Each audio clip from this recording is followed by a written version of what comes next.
They did a great job with this. And one of the things that really jumped out at us, per Graz, that Kyler Murray and Geno Smith are in strong consideration for the Vikings QB spot, with Tua and Kirk Cousins on the radar as well. Hold on, say that again. Kyler Murray, Geno Smith for the Vikings. Mm-hmm. Kirk Cousins, Tua, also on the radar for the Vikings. Wow. They wouldn't sign all of them, obviously. Sure. But they would potentially. They could sign all of them. They still might not have a quarterback. Well, that's interesting. And they're trying to cut salary cap space by either trading or releasing Aaron Jones, the running back, Javon Hargrave, the defensive lineman, as Adam Schefter reported over the weekend, that they are both going to either be released or traded before the league year starts. So of those names, are any of those guys a clear-cut upgrade over J.J. McCarthy? And could any of those quarterbacks potentially make them into contenders? Because if you think back a couple of weeks ago, Kevin Clark, This Is Football podcast, said on our show that he believes if Mac Jones were to go to the Minnesota Vikings, they'd be Super Bowl contenders. And if they would have an upgraded quarterback, anyone that could potentially win the NFC North is automatically a Super Bowl contender. Is there anyone on that list that would make them a contender? I mean, you asked the initial question of, are those guys considered upgrades over J.J. McCarthy? I think all of them are.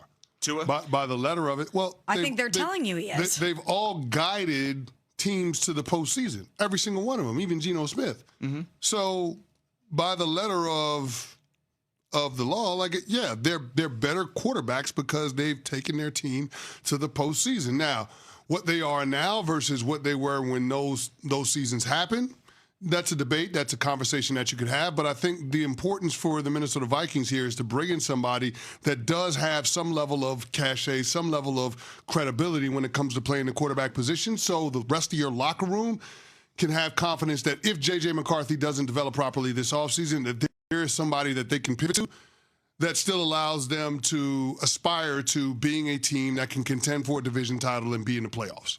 Yeah, remember how the Dolphins said everything was on the table when it comes to what they do with Tua moving forward? Mm-hmm. Doesn't it kind of feel like that same logic applies with the Vikings, that it feels like everything's on the table for them right now as they try to figure out this quarterback puzzle? And that tells me that they do not believe in J.J. McCarthy. If you're giving me those names and you're saying all of these guys who are available, could potentially be available, are on the table for them, that tells me that. And I'm not saying they're out on him long term, but they're saying he doesn't have it right now. This is going to be a longer project or we're going to move on from him. Because last year, it was completely different. Last year, even though they wanted to get something done with Daniel Jones and potentially Sam Darnold, they thought, well, we've got this guy. And he was injured. We invested in him from a draft perspective. And while he was injured, Kevin O'Connell spent extra time with him. He sat in on all the meetings. They felt like from an organizational standpoint that he had done enough of the work where it could be okay, and it was not. It was bad. 57.6% completion percentage, 11 touchdowns, 12 interceptions. It wasn't great, and he sustained injuries again. So the fact that they are going out there and thinking that a lot of these guys that could potentially be available could be an upgrade from him tells me a lot about how they're currently viewing him. So sit back for a second and think about this. Of the quarterback situations that have 17 games available to them, the teams that would have 17 games available to a new starting quarterback next year of gettable guys, is this the best option? Is this the closest to a Super Bowl option? Right? So you're thinking about, like, the Chiefs don't have 17 games available. The Chiefs may have 2 or 3 before Mahomes gets back, right? Mm-hmm. We're saying everybody's healthy when they're supposed to be healthy. Who has 17 games available as a starter that could be better than this situation? Is Pittsburgh better? Probably not as of right now. No. Okay. Is Indy better?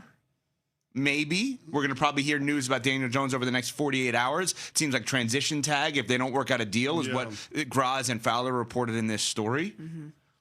This is why I think you're onto something here. This is why we keep talking about the Vikings QB situation, because of the teams that may have listed on ZipRecruiter 17 games available to be a starting quarterback, this is the one where you can make up in your head, maybe, possibly, this thing breaks here, because you love the coach. Everybody loves O'Connell. You look at the defense, you're like, wait, they have Brian Flores. Brian Flores is still there. Yeah, he's still there. I mean, Justin Jefferson. They have an elite Hall of Fame level guy to throw the football to. Solid offensive line. Yeah. They've got the pieces. There is going to be a reason, ladies and gentlemen, that Nuno and Pat and Cam and Jovante, every time they're putting the show sheet together, probably have the Vikings QB news right there, because there's no other team in the NFL as of this moment that you could envision 17 games available for a starter where if you're really good, you could get to the Super Bowl. Okay, so feet to the fire of those 4 names that were thrown out there, who's the guy that you think is the best fit for Minnesota if they are going to win the division, if they're going to contend for a playoff spot? Okay, so I would rank them. I'm struggling on 1 and 2. My 1 and 2 is a competition. Well, first of all, Aaron Rodgers would be my answer, but he's not. He's not on this. He's not on this specific list. So it would either be Geno or Cousins. I would have Kyler third, and I would have Tua a far fourth. Well, I would have Tua last as well, but I'm surprised you'd put Kyler 3. Yeah, I don't believe in him necessarily as a big-time starting quarterback. Geno, to me, has proven reliable professional. Like, I'm looking for a reliable professional. Geno Smith has become that. I understand that he stunk last year, but in this story, there was I think a lot of people would have stunk with that Raiders team. That's what they were saying. Yeah. There's a couple of nuggets in there about maybe it was more the Raiders' offense. And what's interesting is, Chip Kelly gets bounced. Chip Kelly has glowing things to say about Geno, which was interesting, I thought, because clearly it wasn't a professional click. Personally, they seem to get along fine. I would say either Cousins or Geno would be my number 1. See, and while I hear what you're saying, you're thinking, how can I be risk averse in this situation? Whereas I'm thinking potential, which is why I would go with Kyler. Or at least I'd be really intrigued if I'm Kevin O'Connell by Kyler Murray. And maybe it's the Sam Darnold residue. Maybe it's, okay, we saw somebody who was drafted by a place that didn't have success with him. This person and Sam Darnold had that narrative of seeing ghosts, just like Kyler Murray has that narrative around him of the independent study clause, maybe not being as focused.